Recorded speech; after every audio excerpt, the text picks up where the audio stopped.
As threatened or promised, depending on how you want to look at it, here's a discussion of the configuration register. And one day, you're going to have to change this value. Most likely, it's going to be to perform some kind of password recovery. Could be for another purpose. And here's a warning I just want to give you one time.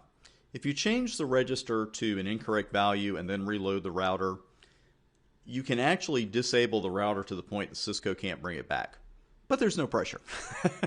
So when you read this the first time, it's like, oh yeah, this is something that I am really, really anxious to start working with. But I want to get you past the anxiety because you're going to type a few numbers, and obviously we're typing a few numbers a lot in this business, and it's something you can certainly do. I have picked up a lab router that we're going to work with. I'm going to show you how to do this, and this is going to be above and beyond the CSENT. I don't even know that they'll mention the configuration register on the exam. But I don't want to just mention it to you and say, oh yeah, you changed this thing like I did earlier, because we did mention the config register earlier in this section, and then not show you what it is. Also, I want to start getting you past the anxiety of this. And we're also going to talk about Cisco password recovery for a few minutes. This is not a topic on your CSENT exam, but I want you to see where to get the information from. There are a couple of things that I really wish someone had told me when I had started out studying this, and I want you to see it now. So just a few minutes, but it is important material. Of course, we got to be careful to get the config register setting correct the first time. We know that. Another key is to change the register back to the original value once you're done with your work. And to see what the current value is, you can run this command called show version. And let me bring that up. Right now, let's move this over. Like I said, slightly older router here just in case something terrible happens. It won't. But in all seriousness, this is a helpful command as well. It's kind of overlooked. It's going to show you your version, when it was compiled, that kind of thing. What I really like about this command is that it shows you how long the router's been up and why it was reloaded in the first place. Why was system returned to ROM by reload, etc. I really like this because sometimes, if you don't already know this, you'll learn it, that we have to play detective in this business, because if you're walking in and you're kind of a traveling troubleshooter like a lot of us are, going from one building to another, you're not always getting the straight story when you go in and ask people questions. It's not always, for evil intent, but every once in a while someone's doing a little CYA and saying, hey, I didn't bounce that router. I didn't know what you're talking about. I didn't, hit that power switch. I don't know what you're talking about. That router's been up for 372 days in a row. Then you run show version and you see it's been up for 6 minutes. Like, well, something's going on here. So there's a good piece of information there. It also shows you what your interfaces are. It's going to show you how much NVRAM you've got, how much flash you've got, etc. And down here at the very bottom, it shows you what the config register value is. I want to run that one more time because you'll notice it just says more at the bottom. And the first time you're looking for the config register, you're searching up here. It's like, okay, where is it? I know Chris said it was here, and it is. You usually just have to hit the space bar and drop down, and you'll see config register is X. So right now it's at 2102, and we're going to change that in just a moment.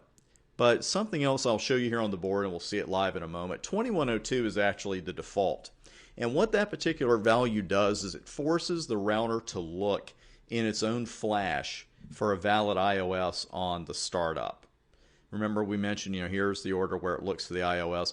Well, this is another reason you might change the config register. It's not just for password recovery. If you want to change any of the orders that we talked about in this section, if you want to change the order in which it looks for the iOS, if you want to change where it looks for the startup config file, this is the kind of thing you would do. Now, some routers require you to set this value to 2142, which makes the router bypass the startup config file. So you're basically coming up to setup mode. Then you go from there. Again, we're not going to go through the entire password procedure for that particular router model, but I do want you to know that part. And that for Cisco password recovery, you have to be present at the router or switch to perform it. Ah, you were just going to telnet all over the place and do that, right? No, seriously, you can't telnet in and do any kind of password recovery. Every router, every switch is going to have some step built into the process where you actually have to physically be at the router and hit a button. So let's go ahead and just change this config register. I'll show you exactly how to do that with the config register command. And let's see, what are we going to change this one to? 2142? Sounds good to me. And that's it. No options, just config register and then the command, and that is it.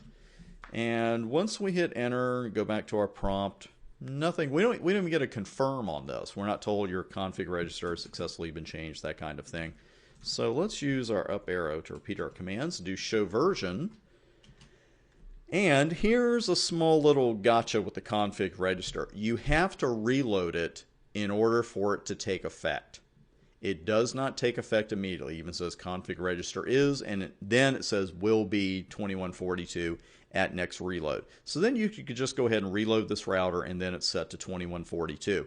What I was saying about setting it back when you're done, some password recoveries are going to require you to change the config register. Once you're done with it, once I reload this router and do a password recovery on it, the config is 2142, which means it's going to ignore the startup config file. Well, I don't want that to happen after I do the password recovery, right? I want to set it back to 2102, and that requires what? That requires another reload. So if you're doing any kind of procedure where you're changing this config register, any kind, password recovery, doesn't matter. When you're doing this, once you're done, make sure you change the config register back to what it was and you perform another reload, because that's what it takes to make that set. And that is really about it. I mentioned that here at the end. What I wanted to show you was something on Cisco's website, and actually something in Google as well. And all I did was Google Cisco router password recovery. And you'll notice usually this password recovery procedures page is the top one. And you'll notice here is one for the 2600 and 2800 series. There are also a couple of good YouTube videos on there, even ones I didn't make that are good. But what I really wanted to show you is this one. And be careful if you're watching a video on YouTube, because there is no one single password recovery procedure. That's why I want to mention this. This is real world stuff for you, because what you do when you go to this page is it's got all these router and switch models indexed, all these devices, and you just click on the hyperlink to go to the series that you're working with. But as you can see, we've got a lot of different devices that we could be working with, and we've just got to be careful. You never want to use the wrong password recovery procedure for your particular device. So if you are watching a YouTube video, fantastic, nothing wrong with that. There's a lot of good stuff on YouTube to watch, but make sure that you're watching a video that matches the device that you're performing your password recovery on.